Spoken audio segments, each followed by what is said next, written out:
بسم الله الرحمن الرحيم نحمده ونصلي على رسوله الكريم أما بعد فأعوذ بالله من الشيطان الرجيم بسم الله الرحمن الرحيم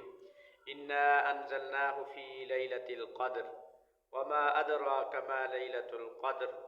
آمنت بالله صدق الله العظيم۔ انتہائی واجب الاحترام قابل صد و تکریم بزرگان دین عزیزان گرامی قدر سامعین و ناظرین،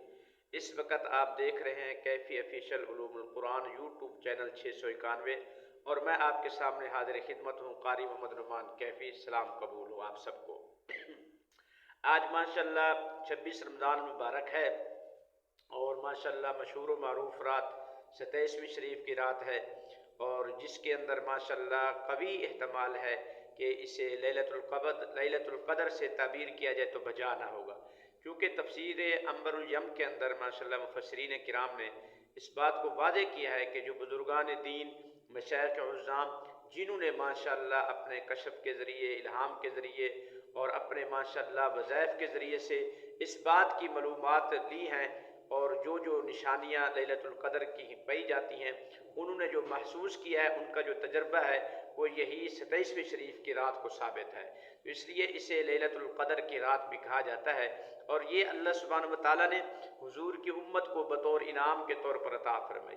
آپ لوگوں کو پتہ ہے کہ سرکار دو عالم صلی اللہ علیہ وسلم ہمیشہ ہر وقت اپنی امت کی ماشاءاللہ فکر کیا کرتے تھے ہر معاملے کے اندر، تو آپ علیہ الصلوۃ والسلام کو اس بات کی فکر لائق ہوئی کہ پہلی امتیں جو ہوا کرتی تھیں ان کی عمریں جو ہوا کرتی تھی زیادہ ہوا کرتی تھیں، تو ان کی عمریں زیادہ ہونے کی وجہ سے ان کے اعمال بھی زیادہ، جب ان کے اعمال زیادہ ہوں گے تو ان کو ماشاءاللہ جزا بھی زیادہ ملے گی، اور میری امت جو ہے اس کی مختصر عمر ہے، تو مختصر عمر کی وجہ سے ان کے عمل بھی مختصر، جب ان کے عمل مختصر ہوں گے تو ان کو جزا بھی کم ملے گی، تو اس فکر کی وجہ سے اللہ جل شان نے آپ کو بطور تسلی کے ماشاءاللہ حضور کی امت کو ماشاءاللہ لیلۃ القدر کی رات عطا فرمائی۔ اور لیلۃ القدر کی رات کون سی رات، جس کے بارے میں اللہ جل شان قرآن پاک میں ارشاد فرمایا، بے شک ہم نے اس قرآن پاک کو اتارا لیلۃ القدر میں، اور لیلۃ القدر کیا ہے اور آپ کو کیا معلوم کہ لیلۃ القدر کیا ہے؟ 1000 مہینوں سے بہتر ہے۔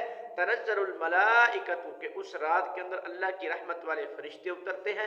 اور جبرائیل امین جو فرشتوں کے سردار ہیں وہ بھی اترتے ہیں، اور سلام ہی حتی مطلع الفجر، اور ماشاءاللہ اس رات جو لوگ ماشاءاللہ عبادات کے اندر مصروف ہوتے ہیں، نوافل کے اندر مصروف ہوتے ہیں، عبادات کے اندر مصروف ہوتے ہیں، تو اللہ کو راضی کرنے کے لیے ماشاءاللہ تسبیحات کے اندر، صلاۃ و تسبیح کے اندر، ذکر و اذکار کے اندر، تراویح کے اندر جو بھی ماشاءاللہ شب کے افعال حسنہ ہیں وہ ان کو سر انجام دیتے ہیں، تو اللہ کی رحمت والے فرشتے انہیں سلام کرتے ہیں یہاں تک کہ صبح طلوع ہو جائے۔ تو اس لیے خوش نصیب ہیں وہ لوگ جو اس رات کو اللہ جل شانہ کو راضی کرنے میں زندہ رکھیں گے۔ اور اس رات کے اندر ماشاءاللہ خصوصی طور پر سخاوت کا اہتمام کرنا ہے، صدقات کا اہتمام کرنا ہے، اور نماز کا اہتمام کرنا ہے، عشاء کی نماز اور صبح کی نماز بجماعت پڑھنی ہے، صلاۃ التسبیح کا بھی اہتمام کرنا ہے، اور اللہ کے حضور دعا کرنی، اللہ تعالیٰ تمام امت مسلمہ جو بھی اس رات کو عبادت کے اندر ماشاءاللہ وقف کریں، خرچ کریں، اللہ تعالیٰ ان کی تمام عبادات کو قبول اور منظور فرمائے۔ اگر آپ لوگوں کو ویڈیو اچھی لگے تو آپ سے گزارش ہے اس چینل کو لائک سبسکرائب ضرور کر دینا۔ بہت شکریہ۔